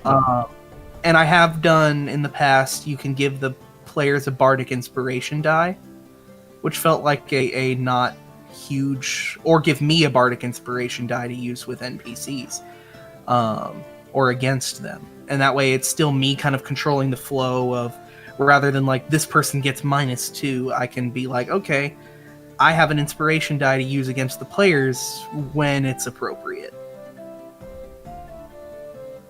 I've looked in, and absolutely, I think like Casey mentioned, where I've seen it work really well in more longer term campaigns is that if it's like a slight edge, or like I said, mechanically inconsequential is a perfect term for it, I think. And or like Scott said, if you just accept that, like, hey, we do this for a certain type of game, or it has to be that type of game, but it doesn't interrupt like the really invested, fleshed out campaigns. I've always found I don't do a lot of actual play, and it's a bit of a sticking point for me because we just wrapped up the only one that I did. And when I started with Twitch like 5 years ago, I was map making, and then I started doing like a live in-person game at a time where not a lot of people were doing it, and it was great. It was awesome, but I found like as a DM to run the world, stay invested in my players the way that they're invested in the game, and manage the tech of a stream and the engagement, it was just too much. And what I found had a tendency to suffer more than anything was the game, and I didn't feel like that was fair, so I stopped streaming it, because I've always, like, you have to at least always remember, and I commend you for this, Scott, in what you just described, is it has to be like the player experience first, and we all love our viewers, we love our communities, but the stream has to be second in that kind of scenario, unless it is it's announced to be an interactive thing. Like, this is an interactive thing, right? Because the players deserve your attention too, and the game deserves your attention, something you're all working on together, rather than it being like a person's stream, because you don't ever want to give your players the impression that they matter less, and you also don't want to give your viewers the impression that they matter less, which puts you in an already tricky situation as a streamer, but then to be a DM on top of that, or GM on top of that, I personally found it was too much for me. So we started playing with like Streamloot, on our like our gaming streams, our video game streams and stuff like that, where we can do kind of funny things, especially with, I have the luxury of a partner in it. We can do fun things like that. But yeah, that's my position with it too. If you have a specific type of game where viewers can influence and keep that separate from your narrative, like Scott, I think you've balanced that perfectly, and I commend you for stepping in on that player's behalf too, because that. The woke version of GMing is being able to read the table at that level and know when somebody needs your help without them having to ask, because most of the time they won't ask, right? Yeah. And I think that brings up a really good point. Something you said is, like, we have to think about the players thing, especially about the players' enjoyment, but also just feeling comfortable being at what is still a table, even if it's a virtual one. And while I have as a streamer, I have a producer, frankly, in this sense, because it's what we're doing. Like, yes, I want my audience to have a good time and to enjoy the show, but before that, the people that have trusted me to sit around a virtual table and play a game that involves often a lot of like openness and a certain amount of vulnerability, like that comes first. Well, this goes into the world of, I know there's a couple of actors here in the group that, I mean, it's the reason that sets are closed and rehearsals are closed. When you are performing, you are vulnerable. You are presenting truth. You're presenting yourself. Even if it's a character, you put so much of yourself into that character to bring them to life. And if you're at a place where you don't feel comfortable being there, there's no way that you can fully commit to being a good character. And if you can't do that, well then why is this being streamed at all? I've been in a few plays where the producer felt like it was their prerogative to invite friends and just people to rehearsals and a little more regularly than is good.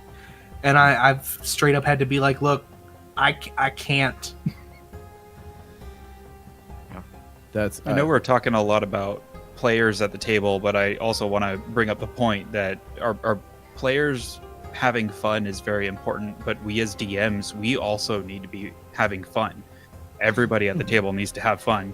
Right. If we're not passionate about what we're doing and we're not having fun, our players aren't going to have fun, our audiences aren't going to have fun, you know. So having that self-care for ourselves to not get that burnout and not get overwhelmed is so important as DMs ourselves and to other DMs out there.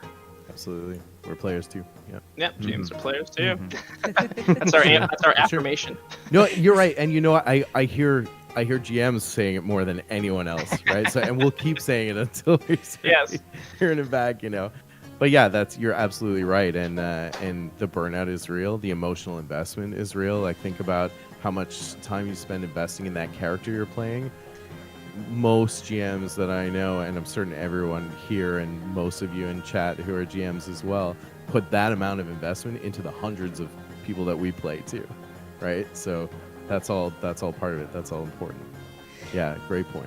Totally is. And actually, that's a very nice point for us to end on. So we have just gotten to about 5 minutes before our end time, and I like to make sure everybody gets a chance to go around and just remind chat where they can find you on social media and the interwebs and all of that good stuff. And if you have anything you want to promote, or fundraisers, or new streams or anything like that, this is a great chance to get to do that. So I am going to go in the reverse order from when we started. So I'm going to start with Tony this time.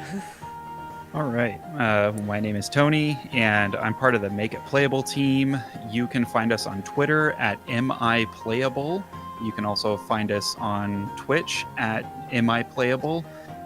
And then we do our character building podcast on all of the main podcasting places, and we just build Dungeons and Dragons characters. One thing that I do want to plug is there is a pro bono event that I'm part of the week of March 28th through April 4th at Chaotic Lawful. You can find them at Chaotic Lawful Inc. I'm doing some of the graphics for their week-long stream. So you can follow all of the great games that are gonna be coming out for them during that week. Excellent. Well, thank you so much for coming to hang out with us tonight. I really appreciate it, and hopefully we can have you back again sometime in the future. So Absolutely. Excellent. Casey. Hello. Real quick, definitely check out that thing with Chaotic Lawful. I got to spend some time with them last night on What Streams May Come over on Chaotic Tiefling Atlanta, and Chaotic Lawful is amazing, and please check that out. But I'm Casey Williams, the Adjunct GM. You can find me on Twitter at KCT931, and everywhere else, YouTube, Twitch, all that stuff at The Adjunct GM. I do live plays every Friday for Friday Night Playtest, where we try out different TTRPG systems that usually we've never played before, and you can learn them with us. Every other Saturday, I do an interview show called Cover to Cover, which has been on break, but I'm looking for guests again. So if anyone's interested, feel free to reach out. I'd love to have you. I also forgot to mention earlier that I am a Twitch ambassador for Jasper's Game Day, which is a nonprofit organization which raises money for mental health and suicide awareness, especially with teens and young adults, which is a super good cause, and they're a super good group. So check them out at jaspersgameday.com and the same name on Twitter. Yes, they are awesome. Very, very great folk over there. So, and if you're like me and you're a dice addict, you can also get Jasper's Game Day dice from Die Hard Dice. They're gorgeous. They really How are. did you go a whole show without talking about dice? That's it. We got to do it again. 'Cause we've all been playing on the internet for the last year. And yet my dice collection has still grown over the last year. I was just mulling this over with a friend of mine last night. I'm like, I've accrued like 5 sets of dice in the last year. I haven't played at a table in a year and a half. Like, Exactly. Yeah, how They're does that now a happen? symbol of hope. I'm really fighting this Kickstarter for the LED dice. that oh my hook up. gosh, I know. I wasn't going to get them, but now that I see they work with Roll20, so I can use physical Right. dice. Virtual. Yep. Oh, That's crazy. all right. So we will go over to Scott next. All right, I am Scott Leslie. I am the Dungeon Master Storyteller over at the Adventures Pack. If you want to come on by and throw some of those cards into the gauntlet and really mess around with our players, you can find us at twitch.tv/adventurespack. We also do miniature painting. We do some cartography. Really, we're just a group of friends sharing what we love on the internet, and would love to have you drop by. Awesome. Well, thanks so much for coming over. We'll have to have you back again so we can discuss dice. We'll do a gosh, whole yeah. episode on dice. That's it'll to make up for it. So Well, thank you again for having me. This has just been an absolute pleasure. great. Oh, well, I'd love to have you back again in the future. John. Yeah, you can check us out at the at twitch.tv/theactionsturge. Yeah, they're gonna post a whole list of links there. You can check out our YouTube. If you want to, if you're interested in joining one of our Wednesday night games, pop in the Discord, pop into the recruitment channel, and just say, hey, I'm interested, and we'll get in touch with you. We won't have a game this week because we're on vacation, but next week we'll start back up again, and that's Wednesdays at 8 p.m. Eastern Standard Time. Yeah, and thank you so much for having me on. I Yeah. really appreciate this. It's always a good thing to be able to talk to other GMs and It is, content yes. creators. And, It absolutely is, and it was great to have you on. I know we've been running in the same circle for a while now, so it's, Yes. it's nice to actually get to sit down and chat. Absolutely. And Baz and Bigley. Thank you. Yeah, that circle always comes around at some point. It'll wrap around all of us eventually. Thanks, Luna, of course, and the whole Shared Experience crew. It's a real pleasure to be here under the new flag, and for welcoming me in this great group of this brain trust of narrative artists here. So I'm honored to be part of that. I'm Baz, one half of Baz and Bigley. My wife and I that's Steph Bigley. We play co-op games, a couple gaming experiences, and we love to interact with chat. We also have the Friday morning show, the Baz and Bigley Morning Show, which is lighthearted news, funny shit on the internet, nerdy things, basically anything you can't see on the evening news. That's just designed for fun and positivity. But every Wednesday night is D&D night, so catch me on the D&D Mega Stream where I talk about map making, narrative building, basically all the prep and the nuts and bolts that go into making great adventures. Awesome. Well, thank you so much for coming back. I know we've been trying for a while to get you to come back on, and schedules finally lined up, so I'm glad it worked out. Excellent. And this is the Shared Experience channel. We are here every Sunday night at 8 p.m. Eastern with Tales from the Tavern, where we bring in a different group of people every week to do exactly this, answer questions from chat and have great conversations around TTRPGs and all things nerdy. Tuesday nights you can catch our, I almost said it was our 50 Shades of Crimson. Nope, it's our Ripples in the Gray stream. That is our Star Wars Edge of the Empire game that we have a great time with that. That's still fairly early on, so it's a great time to get in and catch that one. And then Wednesday nights, also at 8 p.m. Eastern, is our 50 Shades of Crimson, which is our Pathfinder first edition.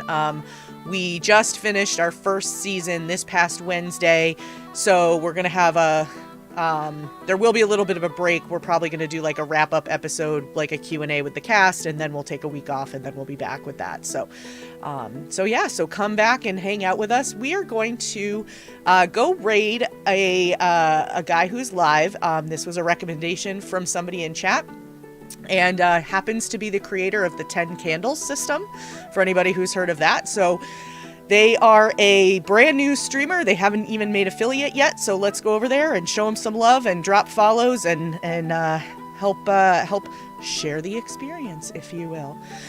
So have a great night, everybody, and we will see you all again soon.